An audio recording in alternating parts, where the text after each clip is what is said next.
What's up yung mga kabladder? This is Iron TV, ang yung kabladder. Ito naman tayo guys, no? May papakita lang ako sa inyo guys ng mga view ng Riyadh City, yung pinaka-proper ng City of Riyadh. So ito yung building na napakaganda ng mga ilaw guys, paggabi sa itsura niya. Itong itsura niya kapag gabi ng mga building dito.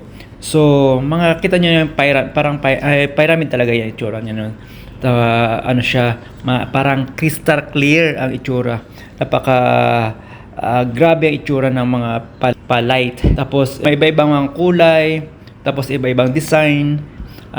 May makita din po kayo dito yung ang pinaka Kingdom Tower nila. Papakita ko sa inyo mamaya guys.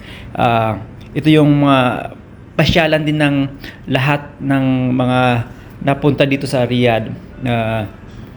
Hindi mabubuo yung pagpasyal mo sa Riyadh kung hindi ka rin makapunta sa Kingdom of Riyadh, yung ano niya, yung struktura na building na sky bridge na tinatawag na 99 floor. Ayun, yung pink na yan, yung itsura. Ayun lang nga guys, thank you for watching, bye bye.